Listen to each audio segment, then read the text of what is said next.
Abra sua Bíblia no Evangelho de Mateus, capítulo 6. Evangelho do Senhor Jesus, segundo Mateus, capítulo 6. Vamos ler o texto, uma parte do texto que conhecemos como oração do Pai Nosso. Quero ler os versículos 12, 14 e 15. Ok? Mateus 6, versículos 12, 14 e 15.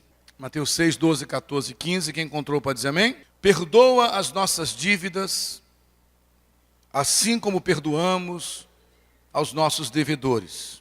14. Pois, se perdoarem as ofensas uns dos outros, o Pai Celestial também perdoará vocês. Mas, se não perdoarem uns aos outros, o Pai Celestial não perdoará as ofensas de vocês. Pai Celestial, te agradeço pela honra, pelo privilégio de lermos a Tua palavra. Essa palavra que é santa, que é eficaz em toda a sua ação. Eu quero nessa hora, Senhor, mais uma vez, interceder por cada ouvinte dessa palavra. Tanto os que vão ouvir agora, os que vão, porventura, posteriormente adquirir os CDs para ouvir essa palavra. Eu quero me levantar contra todo espírito contrário à Tua palavra. Todo espírito mandado pelo inferno, para tirar da pessoa a atenção da Tua palavra, todo comichão nos ouvidos. Nos levantamos agora contra toda fortaleza na mente para que ela seja destruída. Queremos anular pelas armas espirituais toda altivez, todo sofisma que se levantam contra o conhecimento de Deus. Queremos profetizar, como diz o apóstolo Paulo na sua carta aos Coríntios, e declarar que as nossas mentes, nossos pensamentos serão levados cativos à obediência de Cristo nessa noite, para que essa semente que é poderosíssima logre êxito no seu propósito em nossos corações. Que nossos corações, Senhor, sejam solos férteis para receber essa semente, para que ela possa produzir frutos e frutos que permaneçam. Assim oramos e cremos, em nome de Jesus. Você que crê e concorda com essa oração, pode dizer amém? Perdão. Interessante como nós, todos nós, eu com certeza e você também, nós temos os nossos princípios bíblicos preferidos. Como nós temos facilidade de falar contra aquilo que não nos afeta tanto. Por exemplo, eu não tenho a menor dificuldade com bebida alcoólica. Nunca tive nenhum vício nessa área, me converti muito cedo. Então é muito fácil eu acusar alguém que tem dificuldade com bebida. Nunca fumei. Então é muito fácil acusar alguém que tem dificuldade com tabaco. E assim vai. Cada um tem a sua área. Se eu estou até falando com a Patrícia, você sabe da luta que eu enfrento, por exemplo, com o sobrepeso, né? Eu tenho andado acima do peso há algum tempo. Isso me incomoda, lógico que me incomoda. E me irrita, às vezes quando eu percebo que eu como além do limite. E a gula também é um pecado. E quando você come por gula, você está pecando. Nós temos dificuldades. E eu tenho algumas dificuldades. Talvez uma das que eu não tenha seja a dificuldade de expor minhas fragilidades e minhas podridões e sujeiras, porque nunca tive muito talento para representação teatral. Então, o que eu penso é o que eu sinto e eu revelo. Às vezes me equivoco por causa disso, me exponho demais, mas tenho muitos erros. Então, como eu estava falando, todos nós temos os princípios preferidos. E alguns princípios bíblicos nós ignoramos. Algumas sentenças bíblicas que são princípios eternos, nós fazemos de conta que não percebemos.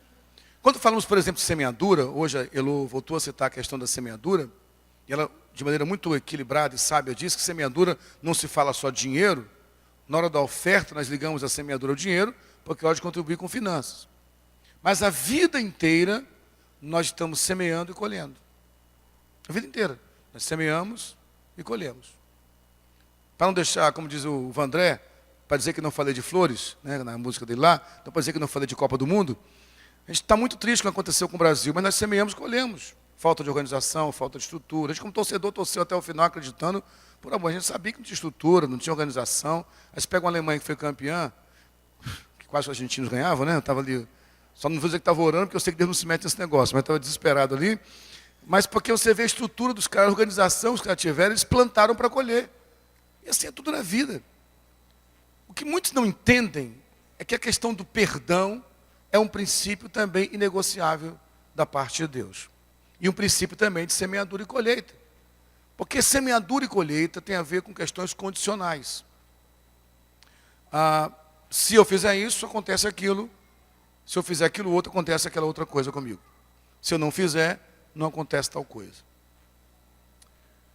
Então, o texto aqui é muito específico, muito claro. Tem textos bíblicos, e muitos deles, que Deus deixa uma certa flexibilização de interpretação, né? E você pode viajar ali na maionese. Alguns imaginam uma coisa, outros imaginam outro. Aí tem certas discussões, né? Questão de livre-arbítrio, ou predestinação absoluta. Isso é uma briga eterna para a vida toda, cada um tem a sua razão. E aí vai. Mas tem alguns assuntos na Bíblia que são inegociáveis. Que são princípios fechados. E esse é um princípio fechado. Jesus ensina aos seus discípulos sobre oração. E muita gente confunde o ensino de oração para o ensino de reza. Por isso a gente decorou a oração do Pai Nosso. Pai Nosso, é no céu, santificado seja o teu nome. Ou para os mais litúrgicos e mais dogmáticos, santificado seja o vosso nome, venha a nós o vosso reino. Por aí vai. A gente vê no futebol de novo, falando de futebol, que a turma quando vai orar, né? Pai Nosso no céu, santificado seja o teu nome, venha a nós o teu reino. Então, eles oram assim com aquela vontade, ninguém nem sabe o que está dizendo, mas Deus não quis ensinar uma reza para a gente. Ele falou, quando vocês orarem, vocês vão fazer assim. Oração para Deus é prática de vida. Oração é relacionamento. Então, quando ele fala da oração que nós chamamos de Pai Nosso, foi um nome que, não foi ele que deu esse nome, ele ensinou como orar, como prática de vida de oração. Ele fala muita coisa da oração do Pai Nosso, mas ele fala vários princípios. Ele fala, por exemplo, sobre nós santificarmos o nome do Pai, sobre atrairmos o céu para a terra, venha a nós o teu reino, seja feita a tua vontade, não é isso? Mas uma frase, uma sentença da oração do Pai Nosso, que é perdoa as nossas dívidas, aí coloca condicional. Assim como nós perdoamos nossos devedores. Na própria oração que você faz, você coloca para Deus um direito que Ele tem de não perdoar suas dívidas. Você entende isso? Na nossa oração, nós entregamos na mão de Deus, confirmamos a autoridade que Ele tem de não perdoar minhas dívidas. E qual é a condição? No momento que eu não perdoar quem me deve. E quem aqui não deve a Deus? Quem aqui não comete erros, pecados, equívocos? Quem não fere princípios de Deus aqui? Então ele fala, Senhor, perdoa as nossas dívidas, porque eu preciso do teu perdão, mas perdoa porque eu já tenho perdoado aqueles que me devem. Então, mas para não restar nenhuma dúvida, depois que ele fala do modelo de oração, ele completa no versículo 14 e 15. Olha, pois se perdoarem as ofensas uns dos outros, o Pai Celestial também perdoará vocês, se perdoarem. Mas se não perdoarem uns aos outros, o Pai Celestial não perdoará as ofensas de vocês. Esse é um assunto tão sério que eu não sei por que pregamos tão pouco sobre isso.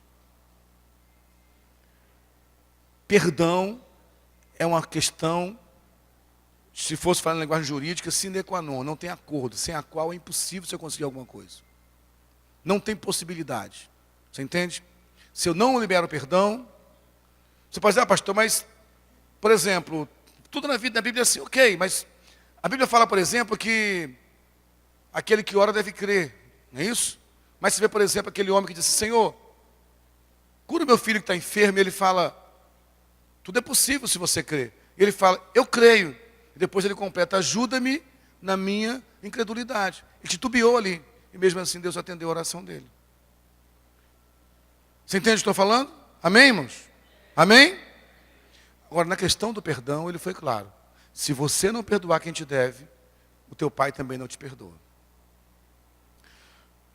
A palavra grega que é utilizada para perdoar, ela é muito forte, que ela fala, na verdade, de liberar, de deixar ir. Na verdade, se pegássemos ao pé da letra, o que está escrito no Novo Testamento, no grego, a palavra usada para perdão aqui é a junção de duas palavras gregas, né? A palavra apó e a palavra ieme. Afieme seria. Apó e ieme. Apó quer dizer longe, distante. Ieme quer dizer enviar. Então, perdoar é enviar para longe. Enviar para distante. é liberar. Isso é perdoar.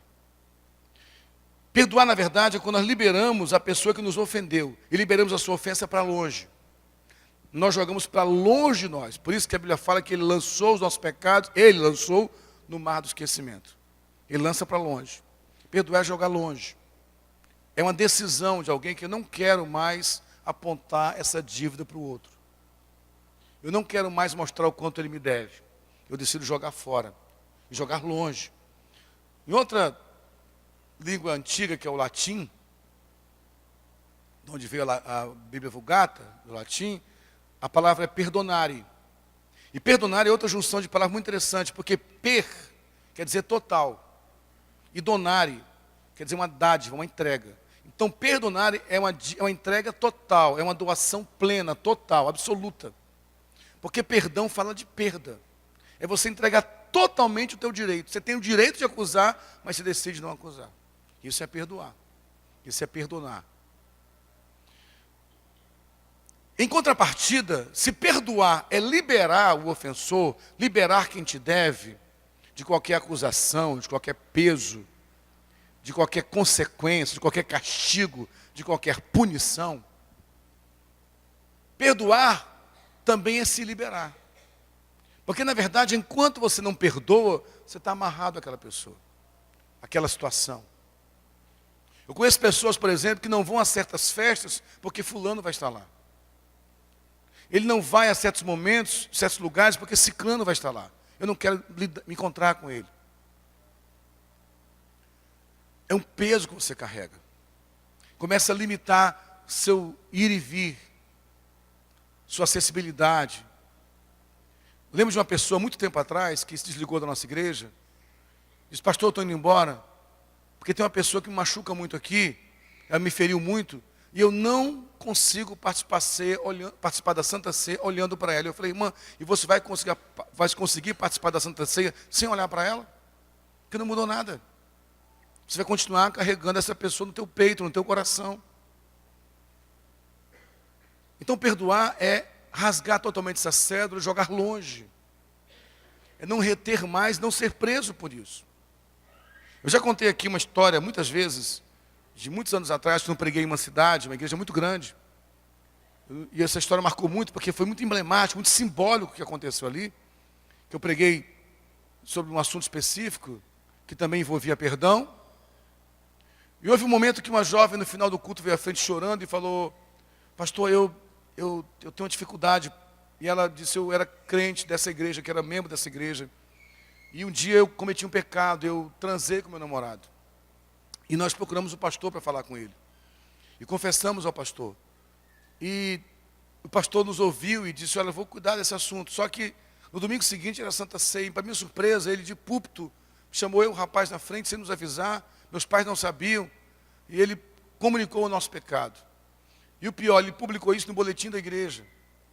Isso já tinha se passado 5 anos. Ela tinha na época, acho que 16 anos, está com 21 anos na época. Ela falou, ela abriu a sua bolsa, tirou aquele papel já meio amarelado e falou, pastor, até hoje eu guardo esse boletim na minha bolsa. E há muitos anos eu não entrava nessa igreja. E eu orei com ela e pedi, você está disposta a abrir mão? E nós literalmente pedimos para que ela rasgasse aquela folha. Ela rasgou na minha frente. Foi lindo. Você tinha que ver a dificuldade para ela rasgar. Como ela demorou a rasgar, porque ela ficava pensando.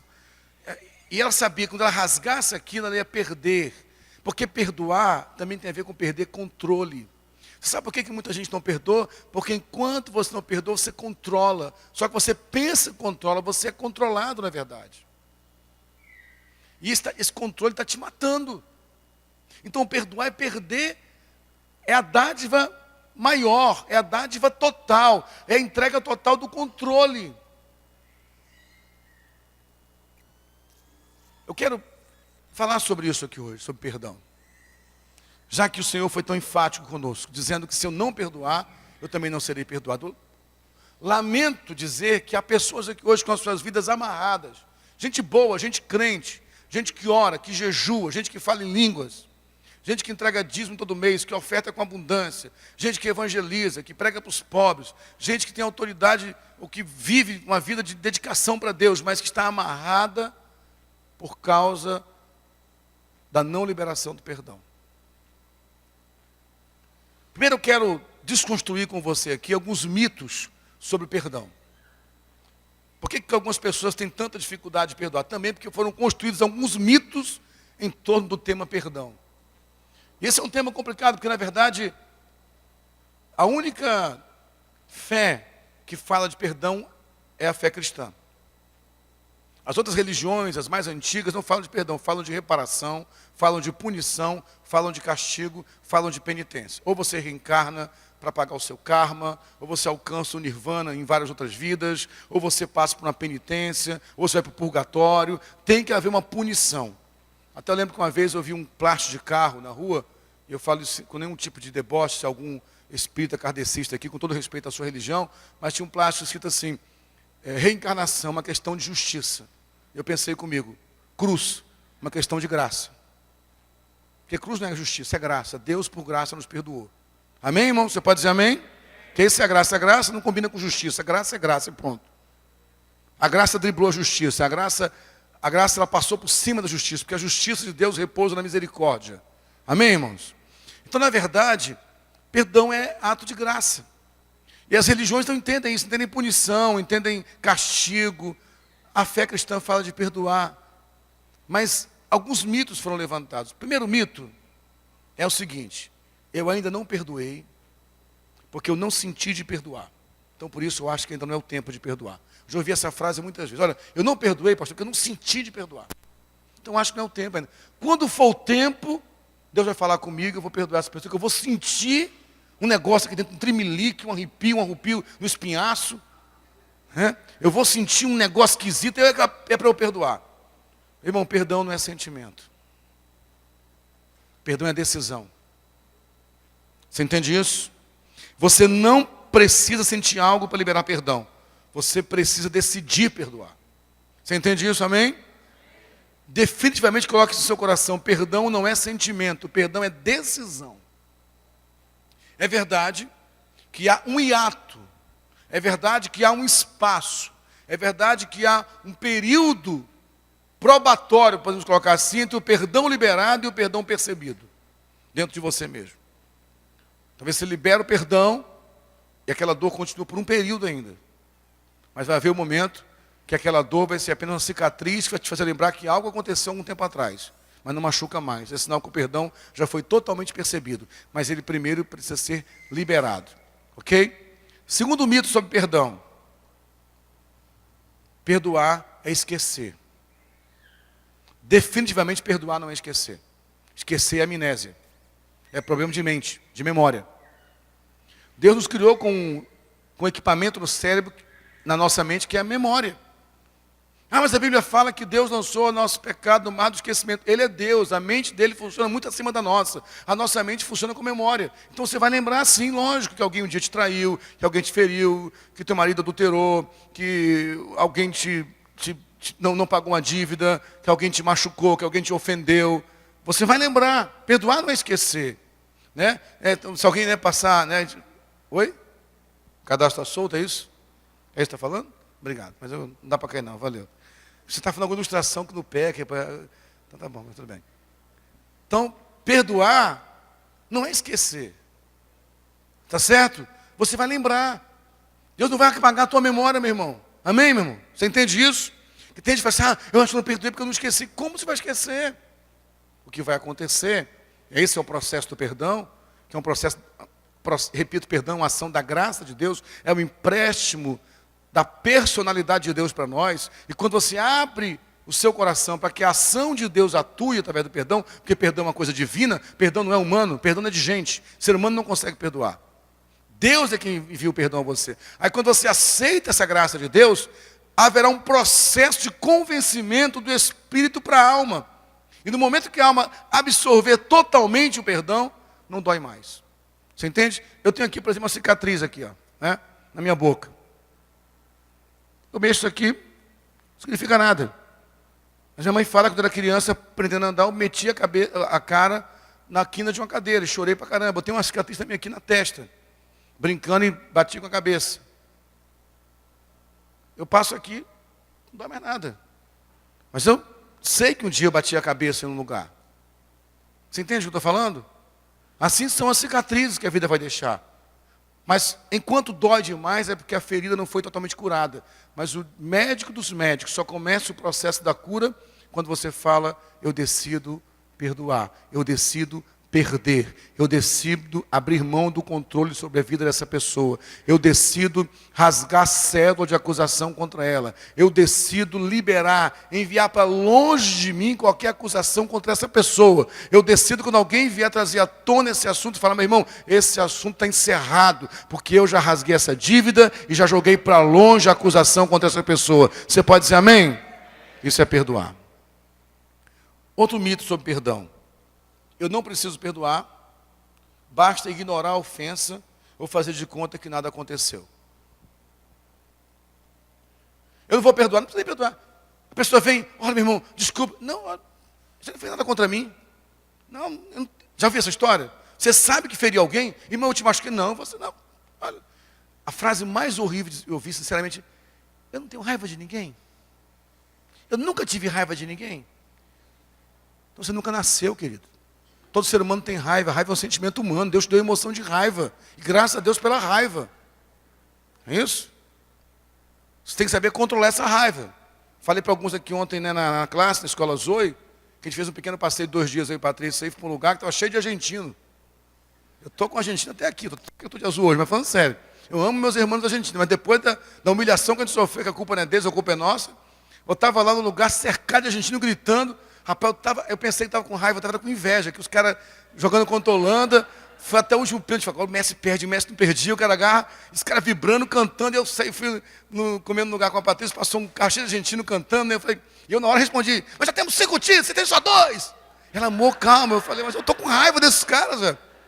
Então ter raiva é humano, gente, eu não vou, por causa disso, matar argentino por aí agora, certo? Todo mundo tem raiva. Quem nunca falou para um filho, que vontade de matar esse moleque? Todo mundo tem hora. Se você tem vontade de esganar teu esposo, ela te esganar também, tu acha que não? Já. Nunca teve, né? Tem, não tem. Agora, a nossa sanidade mental, a gente fala, não. Agora esse papo que, não, olha, é que nem casal, né? Nós estamos casados há 20 anos, nunca discutimos, então não casaram, querido. Olha, nós somos irmãos, nós nunca brigamos, então não sou irmão. Irmão que nunca brigou, não é irmão não, gente. Irmão cai no cascudo, né? Irmão é assim, irmão briga com o outro, vai brigar com o teu irmão, tu compra briga na hora. Lá em casa eu sei de irmão porque eu sou caçula de 13. E caçula é o último a falar, é o primeiro a levar cascudo. Então, irmão, lá em casa, a gente brigava com agora, vai mexer com um dos 10 Francisco. A chicada toda se metia, né? Irmão é assim. Então a gente tem raiva. Esse papo que eu nunca senti raiva de ninguém, eu não guardo mágoa de ninguém, eu não sinto raiva de ninguém. Irmão, aí se esquecer a amnésia, esse sentir raiva de ninguém é esquizofrenia. É mais sério. Você não tem racionalidade, não é possível. Você consegue ter raiva, você tem raiva sim. Então esse papo que eu não preciso perdoar, basta eu fazer de conta que nada aconteceu e ignorar, isso é mentira. E nem é um modelo cristão.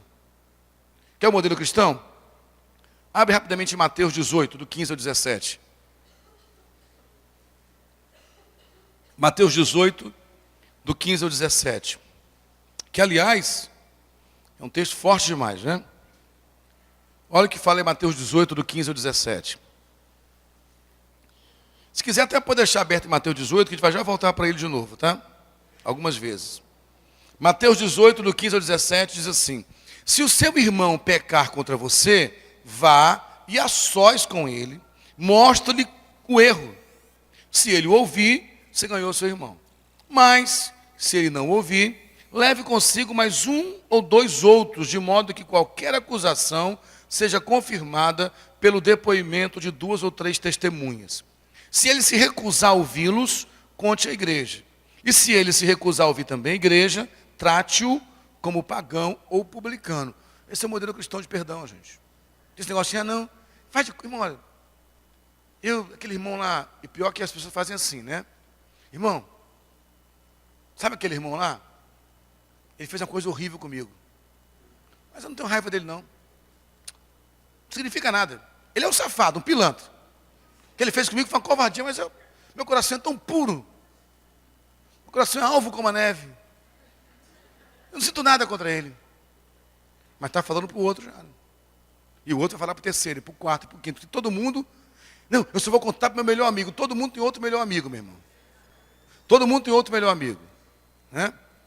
Então, assim, qual é o modelo bíblico? Alguém te feriu? Em vez desse papo que, eu não sinto mágoa de ninguém, eu não guardo nada, eu nem preciso liberar perdão, é só fazer de conta que não acontece. Aí vem a pessoa, que aí começa a acontecer a grande mazela dessa sociedade. Você está com ódio no coração. O irmão vem, meu amado, graça e paz, paz do Senhor, querido de Deus. Aleluia! Que bom te ver, meu irmão. Aí o cara sai, pilantra, enrolou-se, mas não pagou até agora o que me deve. As pessoas preferem viver assim, sabe, de falsidade. Dentro da própria igreja, muitas vezes. Aí você não vai. Não, eu não senti nada. Eu prefiro ignorar. Aí está um grupo conversando. Aí vem aquele pilantra lá. Moça, você está me devendo, não pagou até hoje. Olha lá. Saiu com a minha namorada. Olha o safado. Está vendo? Não pagou o que está me devendo. Mau caráter.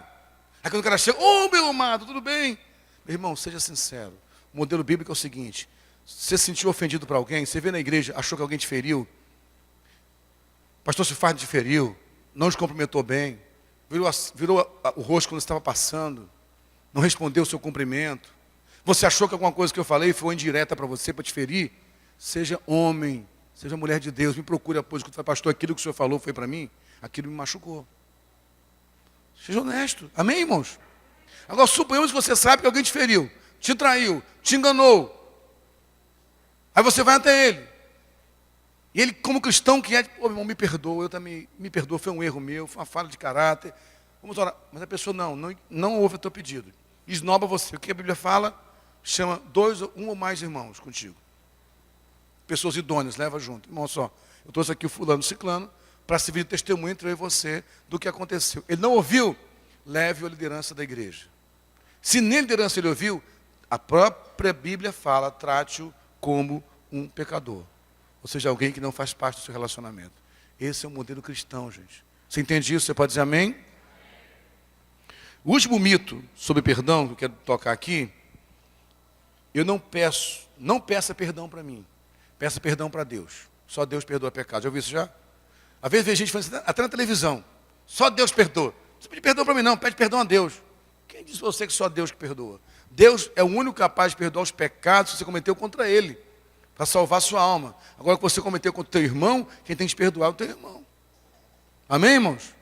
Eu já pedi perdão para Deus. Ok. Você maltratou os teus filhos a vida inteira, foi um péssimo pai, traiu tua esposa, pecou contra o governo, pecou contra a justiça, cometeu coisas erradas, aí se converte, Deus me perdoa de tudo e assim. A Bíblia fala o seguinte, repara o que você fez de errado. A lei era tão séria quanto a isso. Se você ler o livro de Deuteronômio, que é um modelo de nação, se alguém, por exemplo, furtasse o irmão, ou não pagasse uma dívida, ou alguém roubasse o irmão, e depois se arrependesse e confessasse o seu pecado, ele tinha que pedir perdão ao irmão, pagar o que devia, e mais 25% em cima. Está lá na Bíblia, pode ver. Mas 1/4 era uma multa que você pagava ao irmão por ter traído ele. Nós criamos o evangelho de escapismo, sabe? Transformamos a graça de Deus numa graça barata. A graça de Deus é cara, a gente custou o sangue de Jesus, amém? Houve um reparo para ser dado. Então, se alguém traiu alguém, tem que consertar o que cometeu com aquela pessoa. Não adianta pedir perdão a Deus. Ok, você foi um péssimo pai, você entendeu isso, foi tocado pelo Espírito Santo, se arrependeu, então vá consertar com seus filhos. Você foi um péssimo filho, desonrou seus pais, não obedeceu o pai e mãe, se arrependeu, teve uma experiência pessoal com Deus, vá se consertar com seus pais. Se você traiu sua esposa, traiu sua família, vá se consertar com quem você traiu. O modelo cristão é, se você pecou contra alguém, conserte com aquela pessoa aquele pecado. Você entende isso? Você pode dizer amém? Então, perdoar não é isso. Outra pergunta sobre perdão. Pastor, mas tudo tem paciência, tudo tem limite, né? Quantas vezes eu devo perdoar alguém? Voltando a Mateus 18, versículos 21 e 22. Quando Jesus falou, olha, vá até essa pessoa, se conserte com ele. Se esse irmão se arrepender, você ganhou o seu irmão. Amém, tenha paz. Entre num acordo, porque se dois concordarem na terra, será concordado no céu. Aí no capítulo 18 de Mateus ainda, nos versículos 21 e 22, Pedro pergunta. Então Pedro aproximou-se de Jesus e perguntou, Senhor, quantas vezes deverei perdoar meu irmão quando ele pecar contra mim? Até 7 vezes? Jesus respondeu, eu digo a você, não até 7, mas até 70 vezes 7. Havia uma tradição na lei judaica que Deus perdoava até 3 vezes, na 4ª vez não havia mais perdão. Isso era uma tradição, era uma tradição cabalística. Porque alguns textos do Antigo Testamento sinalizavam sobre 3 vezes perdoar, na 4ª vez viria o juízo. Então eles criaram um modelo que perdoar 3 vezes já era um grande coração misericordioso. Mas Pedro, conhecendo Jesus, foi um pouco além. Senhor, 7 vezes? Aí ele falou até 70 vezes 7. Se fizer uma conta simples, não precisa ser bom de matemática, você sabe que é 490. Mas na verdade não é de 490 que ele está falando. 7 é número da totalidade, número da perfeição, número divino, ou seja, sem perdoar sempre. É difícil isso, mas é o modelo de Deus. Agora, você sabe por que muitas vezes nós não perdoamos as pessoas tanto assim? Porque, infelizmente, alguém que erra com você tanto assim, tá? É alguém que tem uma falha de caráter muito grave. E aí, meus irmãos, nós cometemos um erro muito grave. Nós achamos que devemos perdoar a pessoa porque ela merece ser perdoada. Aí que está o equívoco. Você não perdoa quem merece. Você perdoa quem não merece. Senão não é perdão. É quitação de dívida. Teve um livro que a Patrícia leu há algum tempo, há uns anos atrás, do Fábio Damasceno, A Psicologia do Perdão. Tem um capítulo que é Perdoando até o Imperdoável. Ele fala uma coisa que eu nunca esqueci, que nós temos um grave erro de achar que quando vamos procurar alguém que pecou contra nós, por exemplo, como o texto de Mateus 18, alguém te feriu, vá até esse irmão. Então suponhamos que alguém te difamou, alguém espalhou na igreja, olha, aquela pessoa é mau caráter, péssimo marido, então aquela pessoa é adúltero, e fez isso porque inveja você, inveja a tua posição, inveja a tua família. E pastor, tem gente assim na igreja? Tem. Seja bem-vindo à igreja, aqui não é o céu ainda não, aqui é feito de gente, pecador, sujo igual você e a mim também, pode ficar tranquilo. É tão sujo quanto você e quanto eu. Todos aqui são pecadores, não sei se você sabia disso, todos aqui somos pecadores. Então tem na igreja gente assim, que é má, que é maligna, não se converteu totalmente ainda, está num processo de restauração, e que por inveja, tem inveja da tua posição, inveja da tua família, inveja do teu emprego, inveja dos teus olhos, inveja, sei lá. Aí, essa pessoa, por inveja, difamou você. Você não fez nada contra ela, era por inveja. Estava precisando ser tratada por Deus, ser curada, e não buscou ajuda. Aí essa pessoa é exposta. Você vai, irmão, você falou isso de mim para fulano. Pode até ser que alguém diga, poxa, olha, me perdoa, eu não sei o que deu na minha cabeça. Eu não sou de falar de ninguém assim. Olha, eu até gosto tanto de você, mas quando eu vi, eu estava falando. Quando eu vi, eu falei mal de você. Foi assim, acho que foi um demônio. Acho que o demônio entrou na minha mente, aí, você me desculpa, foi um deslize. Dificilmente alguém vai falar assim, olha, eu estava com inveja de você, eu invejo sua família, eu invejo seu casamento, eu invejo você, eu tenho raiva quando eu vejo você na igreja, então eu falei mal de você porque eu queria te difamar. É muito difícil alguém assumir assim a sua malignidade. Então não espere da pessoa que te ofendeu que ela admita toda a sua malignidade. Perdoe antes disso. Você entende o que eu estou falando? Amém, irmãos? Senão você vai sofrer muito esperando que a pessoa admita a sua malignidade para perdoá-la. Eu repito, enquanto você não perdoa, vocês dois estão presos, amarrados um ao outro. Por isso, ele diz, perdoe até 70 vezes 7. Mas pastor, ok, tudo bem. Eu sei que a Bíblia fala, mas por que eu devo perdoar? Eu já conversei com muita gente. Gente, olha, eu conversei com gente séria, gente de Deus. Gente crente, gente que ora, gente que lê a Bíblia, que dá dízimo, que oferta, que não falta culto, mas que fala, eu não quero perdoar fulano. O que ele fez foi grave demais. Eu não vou perdoar. Não adianta. Eu decidi que eu não vou perdoar. Por que eu devo perdoar, então? Por que é tão necessário perdoar? Primeiro, irmãos, porque ele mandou. Porque ele mandou. Pode parecer muito simplório o que eu estou falando, mas se eu não falasse mais nada, esse argumento já basta. Ele mandou perdoar. Foi uma ordem dele. Amém, irmãos? Eu te garanto, eu vou te dizer uma coisa. Vale a pena caminhar obedecendo o que ele fala. Vale a pena. Então ele mandou. Se nenhum argumento mais eu tivesse, ele foi uma ordem dele. Se você não perdoar, você também não é perdoado. Também eu devo perdoar, porque quem perdoa entende graça. Aí que está o grande lance, gente. O que Deus quer é que a gente o conheça. Fé não para Acreditar, fé para conhecer quem Ele é. Quanto mais eu conheço quem é o Senhor, mais eu sou impregnado dele mesmo em mim. Um primeiro estágio de uma vida cristã é imitar o Senhor através dos nossos líderes. Mas o que Deus quer não é só que você imite o Senhor através dos seus líderes, é que Ele viva em você. Você entende disso? Que Ele viva através de você. E quando a vida de Deus vive em você, é o caráter dEle que se revela em você. E a graça é o caráter de Deus. Quem libera perdão, entende um pouco mais de graça. Mateus 18, mais uma vez, dos versículos 23 em diante. Vamos ler dos versículos 23 até os versículos 35, por gentileza. Mateus 18, dos versículos 23 até o versículo 35. Por isso o reino dos céus é como um rei, que desejava acertar contas com seus servos. Quando começou o acerto, foi trazido à sua presença um que lhe devia uma enorme quantidade de prata, cerca de 10.000 talentos.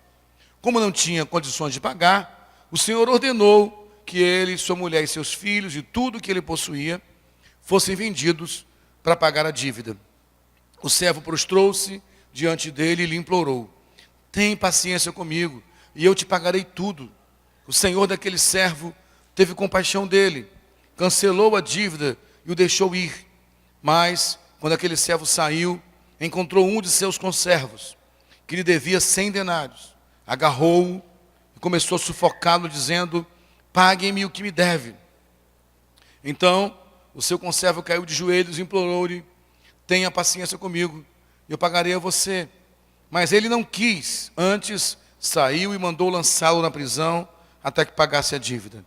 Quando os outros servos, companheiros dele, viram o que havia acontecido, ficaram muito tristes e foram contar ao seu senhor tudo o que havia acontecido. Então o senhor chamou o servo e disse: servo mau, cancelei toda a sua dívida porque você me implorou. Você não devia ter tido misericórdia do seu conservo, como eu tive de você? Irado, seu senhor entregou-o aos torturadores, até que pagasse tudo o que devia. Assim também fará meu Pai Celestial a vocês, se cada um de vocês não perdoar de coração seu irmão. Gente, eu acho que poucos princípios bíblicos são tão enfáticos e tão duros quanto esse. Percebeu o que ele falou? Se você não perdoar, eu vou liberar atormentadores até que você perdoe esse irmão.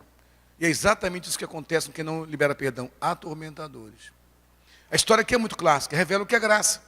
Alguém devia 10.000 talentos. Vamos trazer uma linguagem sem cálculos específicos. Tá? Alguém devia R$1 milhão ao rei. E o rei diz: olha, você vai ter que me pagar, já passou o prazo, fui dei todo que é limite. Não tenho como pagar, então foi o seguinte: você vai ser preso, teus filhos vão ser presos, tua esposa vai ser preso, para pagar minha dívida. Você vai perder todos os seus bens. Ele chorou, se ajoelhou: por favor, não faça comigo, eu te imploro, me perdoa. E o rei quebrantou o coração e disse: faz o seguinte, filho, a dívida está paga, pode ir embora, está perdoado, não me deve mais nada. Segue em paz. Ele saiu dali feliz, saltitante. Aí encontra alguém que deve para ele R$100. Ele foi perdoado de R$1 milhão. Alguém deve R$100 para ele. Fulano, aquela dívida. Puxa, me perdoa, não posso. Não, o seguinte, tem que me pagar. Por favor, se ajoelhe, implora, igual ele fez com o rei. Me perdoa, eu sou errado mesmo, não tenho como pagar. Não tem desculpa. Chama a justiça, confisca, prende. Não perdoar alguém só revela que não entendemos nada sobre a graça. Com que direito eu vim para um culto como esse? Pecador como eu sou, consciente dos meus pecados. Irmãos, preste atenção numa coisa. Quando nos reunimos aqui, nos reunimos em nome de Jesus, amém? Amém, irmãos? E ele falou que onde houver 2 ou 3 pessoas reunidas em meu nome, eu estarei presente. Você crê que Deus está presente aqui? Você crê que Deus está presente aqui? Pois ouça uma coisa. Se não fosse o sacrifício na cruz, todos nós estamos mortos aqui hoje. Porque o nosso pecado nos mataria diante da santidade de Deus.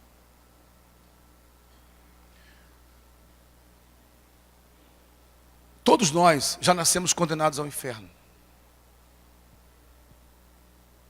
Não um justo sequer aqui. Não um santo por si só aqui. Deus nos alcançou com a sua graça. Às vezes fica admirado Já tive alguns debates sobre isso, até com líderes. Não, mas eu não aceito. A pessoa errou e voltou de novo. Mas quem somos nós para dizer isso? Adulterou, cometeu um monte de erro, agora volta, a gente abraça e acolhe. Quem somos nós para dizer isso? Ei, acorda! Dá um tapa assim, desperta. Você não é condenado ao inferno. Você só está aqui sentado nessa cadeira confortável aí, com a família saudável, bem arrumadinho, porque a graça te alcançou. Quantos estão sentados nessas cadeiras hoje, estavam com a vida arruinada nas drogas? Onde você estaria hoje, se não fosse a graça de Deus? Onde estaria hoje, se não fosse a misericórdia do amor de Deus que te alcançou, ou alcançou os teus pais? Porque você nasceu talvez numa casa sendo alcançado pela graça, que os teus pais foram alcançados, mas antes dos teus pais, seus avós, vivem uma vida de destruição, de inferno. A graça nos alcança. Deus não lança em rosto, irmãos. Sabe, alguns dizem muitas vezes, pastor, você às vezes é muito tolerante. Eu fui adolescente na igreja, eu sei como é difícil servir a Deus.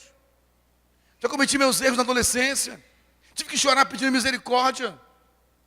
Pedir graça a Deus. Mas nunca saí do pé da cruz. Eu queria ficar ali.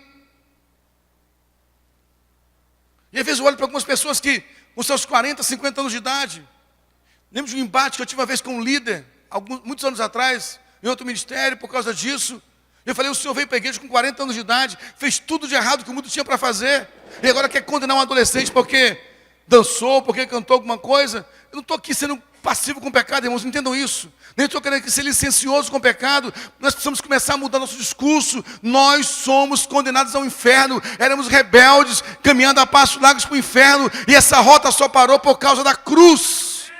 Você pode dizer amém, meu irmão? Você pode aplaudir o Senhor por causa da graça. Nós cantamos sobre a graça.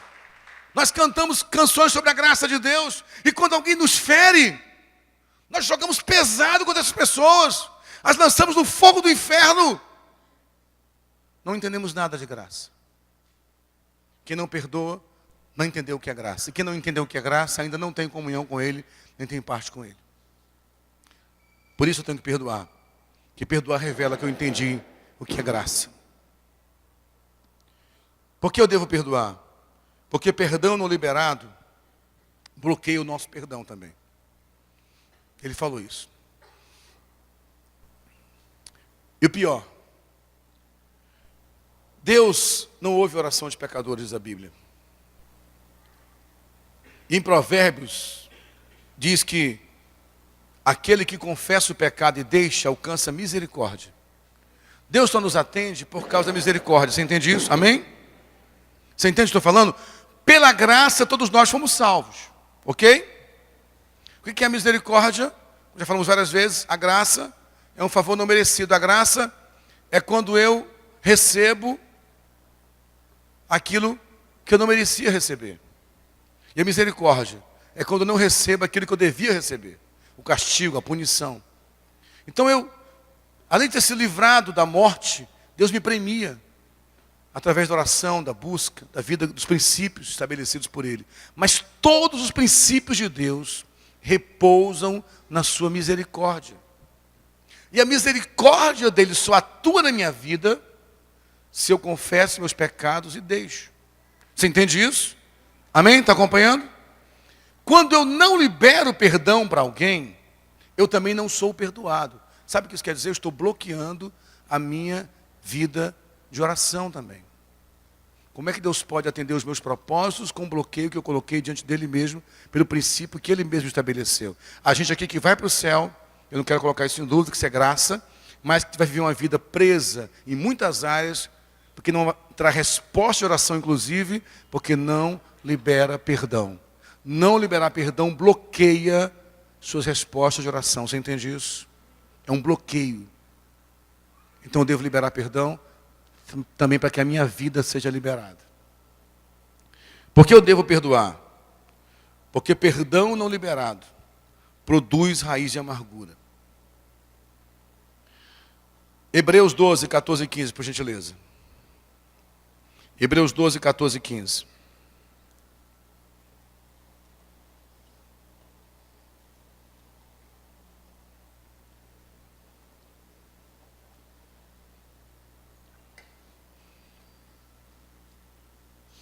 Diz assim, Hebreus 12, 14 e 15. Esforcem-se para viver em paz com todos e para serem santos. Sem santidade, ninguém verá o Senhor. Cuidem que ninguém se exclua da graça de Deus, que nenhuma raiz de amargura brote e cause perturbação, contaminando a muitos. Olha o que o autor diz, se esforce, exige um esforço, esforcem-se para terem paz com todos. Eu sei que, em outras versões, em outro texto, Paulo diz, no que depender de vós, tende paz com todos. Então, a paz como irmão é que é um esforço, ok? Porque se eu não me esforçar para que haja paz, e não liberar o perdão, nasce dentro de mim uma raiz de amargura. Então, eu tenho que liberar perdão, porque perdão não liberado é produtor de raiz de amargura, de doença. Tem muita gente morrendo antes do tempo sem precisar ter morrido. Hoje, eu não sei o percentual exato, mas uma grande percentual de doenças físicas tem origem emocional. Principalmente por causa de mágoas, ressentimentos. A palavra ressentir quer dizer sentir de novo, é ressentir. É aquela pessoa que foi ferida 10 anos atrás, mas fala para você hoje da dor como se tivesse sido ontem, porque nunca tratou essa dor. Aquela pessoa que fala, eu te perdoo dessa dívida. Fala para o marido, para a esposa, eu te perdoo porque você errou comigo. Daí a um ano, surge outro problema, ele volta tudo de novo. Lembra aquele dia, no dia tal, tal hora. Que isso, gente? É trazer raiz, puxar raiz. É uma raiz que foi fincada. Meu irmão, você precisa hoje decidir abrir mão disso. Por questão de sobrevivência, você entende isso? A raiz de amargura mata pessoas morrendo de câncer por causa disso. A gente com problemas sérios respiratórios. Há pessoas com problemas sérios na pele, nas juntas. Há pessoas sofrendo com psoríase. Há pessoas sofrendo com doenças respiratórias. Porque não querem... Pode buscar, pai, pode vir. Pode vir, você que quer estar perto do altar já, está na benção. Vai correr, vai estar na benção. Só chegar perto que ele vai estar na benção. Agora pegou, agora vai, agora já era. Fugiu enquanto pôde. Então assim, na verdade, você entende o que eu estou falando? Tem gente adoecendo, gente... Olha, como isso dói às vezes na gente. Saber que pessoas poderiam não ter morrido antes do tempo, se liberassem perdão. Porque essa amargura vai adoecendo você, sabe? Porque, mas que isso? É papo de psicólogo, que você está estudando psicologia, você fala, não, gente, o nosso corpo é um corpo que funciona com inteligência, nós temos produção de hormônios, esses hormônios têm ligação direta com o sistema límbico, sistema nervoso central. Quando você desequilibra esse equilíbrio hormonal, o teu corpo fragiliza. Sabe, isso não é papo freudiano, não é papo psicólogo, não, isso é verdade bíblica. Davi falou, enquanto eu me calei dos meus pecados, tive amargura para não confessar, meus ossos envelheceram. Em outras versões fala que eu fiquei com câncer. E é isso mesmo. As pessoas adoecem por não liberar perdão.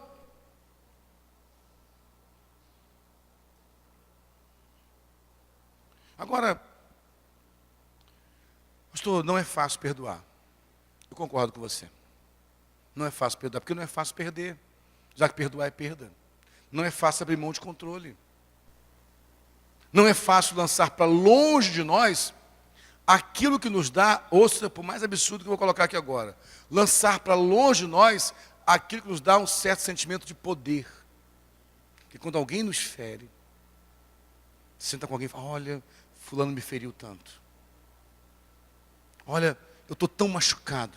Ele foi covarde comigo. A pessoa, puxa, tadinho de você. Sabe, a moeda mais cara do mundo é afeto. Por afeto as pessoas fazem tudo. E às vezes você está mantendo essa mágoa para ter afeto. Para alguém te abraçar, tadinho de você. Ele fez isso com você mesmo? Que maldade. Aí você é protegido. Abrir mão disso deixa você vulnerável, porque você tem que ser você mesmo. Não é fácil perdoar. Não é fácil abrir mão de controle. Ninguém falou que é fácil. Agora, Eu acho que um bom caminho para você começar um processo de perdão é fazer uma troca de uma palavrinha que pode mudar tudo. Troque a palavra culpa por responsabilidade. Porque o que faz a gente não querer liberar perdão? É culpar o outro. Ele é culpado, ele é o único culpado, ele fez isso comigo, ela fez isso comigo. O que é responsabilidade? É entender que só há um abusador porque houve alguém que se permitiu ser abusado por um tempo. É entender que muitas vezes nada justifica o pecado do outro, mas você tem uma parcela de responsabilidade nessa história. Quando você começa a entender qual é a tua parcela de responsabilidade, você diminui um pouco a carga, você entende o principal. Se o outro é culpado de tudo, só o outro pode mudar. E se o outro não mudar, nada muda.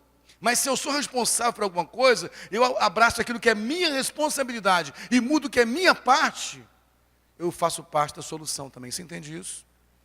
Começa a pensar em todo mundo que te feriu, nos pecados que cometeram contra você. E começa a revirar aí qual era a tua responsabilidade nisso. Será que você não teve responsabilidade nenhuma? Será que você não teve responsabilidade nenhuma no que aconteceu? Tem certeza disso? Isso é maturidade, irmãos. É um caminho para começar a conduzir você para a porta da saúde, que é a porta do perdão. Porque uma coisa é certa, se você não liberar perdão para essa pessoa, você não vai ser perdoado. E eu quero ser bem claro para os irmãos. Essa palavra não está sendo pregada hoje acidentalmente. Deus está falando, nem vou dizer para alguém, Deus está falando especificamente para algumas pessoas aqui. Você hoje tem que tomar uma decisão, queridos. Porque não liberar perdão é fazer aquilo que o Marcos disse no louvor aqui. É colocar outra pessoa no trono. Você entende isso? Essa pessoa que você não está perdoando virou o teu Deus. É o teu ídolo. Ídolo rouba a tua energia. Você não consegue viver plenamente para Deus por causa desse ídolo. Será que hoje está disposto a sacrificar esse ídolo na cruz e dizer, Senhor, eu te entrego esse ídolo porque eu libero perdão? Antes de nós orarmos por pessoas que têm dificuldade com isso, eu quero trazer uma palavra também para pessoas que ofenderam outras pessoas. Porque há alguns equívocos acerca do perdão. E um deles, eu deixei para o final, é exatamente a ideia de que a pessoa que feriu o outro e vai buscar o perdão daquele que o feriu. É o contrário. Você feriu, você mesmo admite, você vai até a pessoa para pedir perdão pelo mal que você fez a ele, pelo dano que você causou a ele. Muitas pessoas que ofenderam irmãos e vão até eles buscar o perdão pelo dano que causaram, cometem um sério equívoco. Eles erraram gravemente, mas esperam que o perdão seja liberado instantaneamente.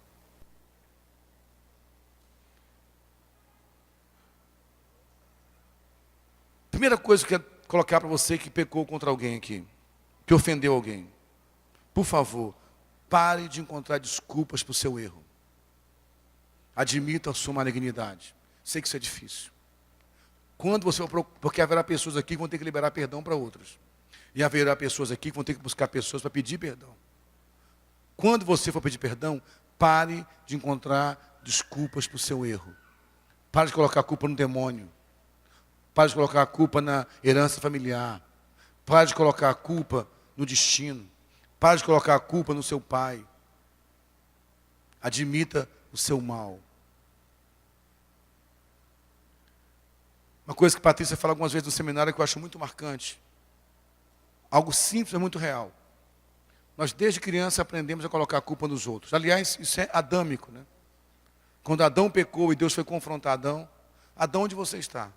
Ah, Senhor, eu me escondi porque eu estava nu. E Deus pergunta, mas quem te falou que você estava nu? Que ele diz, a mulher que o Senhor me deu, ela me deu do fruto e eu comi. Ele não falou, eu comi do fruto, porque eu quis comer. Além disso, eu deixei minha mulher sozinha para ser seduzida por Satanás. Foi mais fácil falar, a mulher que o Senhor me deu. Colocou a culpa em Deus. Você entende o que Adão quis fazer? Colocou a culpa em Deus. Você é culpado, viu, Deus? Você é culpado de eu errar sim, Deus, porque você me deu a família que o Senhor me deu. Você é culpado de eu ser adúltero, porque meu pai também era um adúltero. Você é culpado de eu ser um mau caráter porque minha família era mau caráter. Você é culpado de eu ser uma pessoa violenta com a minha esposa porque meu pai era violento. Para com isso, meu irmão. Como é que a gente aprende isso? Criancinha está andando, né? Leva um tombo. Cai, tropeça. Qual é a reação dos pais quando a criança cai? Chão feio. Bate no chão, neném. Chão feio, bateu na neném. Não, querido, faça mais isso com o seu filho, não. Chão não é feio, não. O chão é só chão. Levante a criança e fala, filhinha, isso aí, neném caiu. Vamos limpar aqui, vai passar, tá bom? Você está aprendendo a andar. A criança entende, gente. Não imbecilize suas crianças. Outra experiência que a Patrícia contou, que eu achei muito forte, de uma professora dela falou, de um ambiente que ela viu uma vez num lugar, um restaurante, e que uma menina veio com uma bandeja, com comida de self-service, e a bandeja caiu no chão. Aí a mãe, meu Deus, Jesus, que absurdo, meu Deus! A criança ficou, aí veio a avó, não houve nada, não aconteceu nada. Não aconteceu nada, não caiu nada no chão. Como não caiu um prato no chão, gente? É um extremo ou outro, você entende? Sempre o erro está lá de fora. Então, em nome de Jesus, meu irmão, se você errou contra alguém, procure essa pessoa e fala, meu irmão, eu pequei contra você. Eu errei porque eu fui mal. Você pode me perdoar? Eu quero ler para você uma história de perdão. Sei que já passei muita hora, mas me dá mais alguns minutos, por gentileza. Gênesis 33, essa história eu acho linda. Gênesis 33, a partir do versículo 1. A história de um homem chamado Jacó, que foi um mau caráter com seu irmão. Foi um usurpador, foi um traidor, foi um ladrão. Traiu o seu próprio irmão. Traiu o seu pai. Mas olha o que ele faz na hora de pedir perdão. Gênesis 31, versículo 1 em diante. Gênesis 33, perdão, tá? 33, do 1 em diante. Deixa aberto aí que eu vou ler um pouco mais do 33 depois.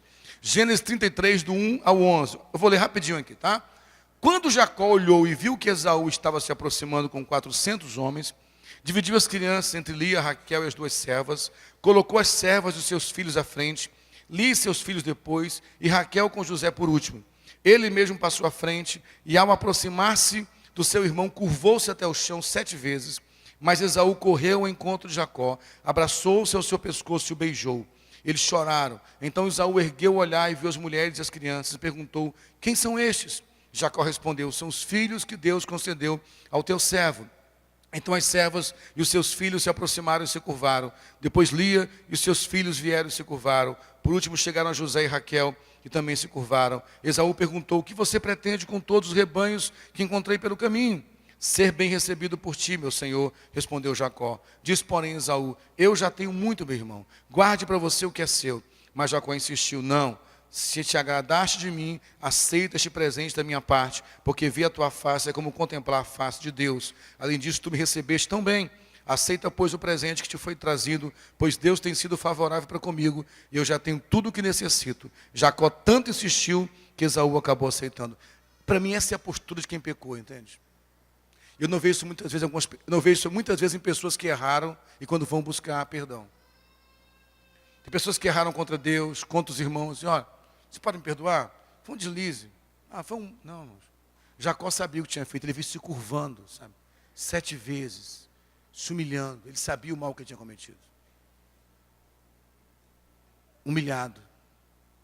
E aí quando ele chega diante do seu irmão, e seu irmão abraça e chora, e eu tenho a impressão que além do que Deus tratou, a ação de Jacó quebrantou o coração de Esaú também. Que também foi tratado por Deus, que Esaú tem um período de sofrimento depois do ódio dele. E quando Esaú abraça e fala, o que são esses rebanhos? Não, ele estava dizendo, isso aqui é uma reparação. Aí ele estava dizendo, estou reparando o meu erro. Ele, não, eu não preciso. Por favor, receba. Para Jacó aquilo era importante. Você entende a reparação? Tem pessoas que erram contra as outras e nem... Como se o outro tivesse obrigação de perdoá-lo. Temos como cristãos a obrigação de perdoar sim. Mas quem pecou precisa entender o grau do seu pecado. Os irmãos entendem o que eu estou falando, irmãos? Amém? Amém, irmãos? Até porque, quando você pede perdão a alguém depois que pecou contra essa pessoa, você precisa entender uma coisa, irmão. Perdão é uma via de mão única, é uma decisão que você tem que liberar o outro querendo ou não. Mas reconciliação é uma via de mão dupla. Leva tempo. O próprio Jacó e Esaú, voltando a Gênesis 33, leia mais uma vez aí. Do versículo 12 em diante, diz assim, Gênesis 33, 12 ao 17. Então disse Esaú: vamos seguir em frente, eu acompanharei. Já foi liberado o perdão, vamos caminhar junto agora. Porém, lhe disse Jacó: meu senhor sabe que as crianças são frágeis e que estão sob os meus cuidados ovelhas e vacas que amamentam suas crias. Se forçá-las demais na caminhada, um só dia que seja, todo o rebanho morrerá. Por isso, meu senhor, vai à frente do teu servo, e eu sigo atrás devagar, no pasto dos rebanhos e das crianças, até que eu chegue, meu senhor, em Seir. Esaú sugeriu: permita-me então deixar alguns homens com você. Jacó perguntou: mas para quê, meu senhor? Ter sido bem recebido já me foi suficiente. Naquele dia, Esaú voltou para Seir. Jacó, todavia, foi para Sucote, onde construiu uma casa para si e abrigos para o seu gado. Foi por isso que o lugar recebeu o nome de Sucote. Então, você percebe? O perdão foi liberado, mas Jacó falou: vai no teu ritmo que eu vou no meu. Vamos dar um tempo ao tempo. Você entende o que eu estou falando, irmãos? Os irmãos entendem isso? Talvez esteja falando para pessoas aqui que feriram outras pessoas. Pediram perdão. E a pessoa te perdoa. Ah, mas fulano me perdoou, mas não é mais a mesma coisa de antes. Calma, meu querido. Agora é um tempo de reconciliação. Há um tempo de reparo. Você entende? Há um ritmo a ser percorrido agora. Olha o que acontece no capítulo 35 de Gênesis, versículo 29. Gênesis 35, 29. Morreu em idade bem avançada, no caso aqui está falando de Isaac, e foi reunido com seus antepassados, e seus filhos, Esaú e Jacó, o sepultaram. Houve um momento que os dois estavam juntos de novo. Irmão, presta atenção, se você feriu alguém, não deixe que a tua ansiedade destrua o processo de perdão que Deus começou a fazer. Amém? Haverá um tempo de reparação. Perdão e reconciliação têm tempos diferentes. Nós temos falado muito sobre trazer o reino de Deus para a terra. Na oração do Pai Nosso, o pedido era o seguinte: venha a nós o teu reino. Seja feita a tua vontade, assim na terra como nos céus. Esse é o grande clamor da oração que conhecemos como Pai Nosso. O reino de Deus é o reino da graça, é o reino do perdão. Por isso hoje queremos orar por pessoas que precisam da graça de Deus para viver o perdão. Antes que isso mate você, antes que isso impeça as suas orações, antes que isso adoeça você. Vamos ficar em pé?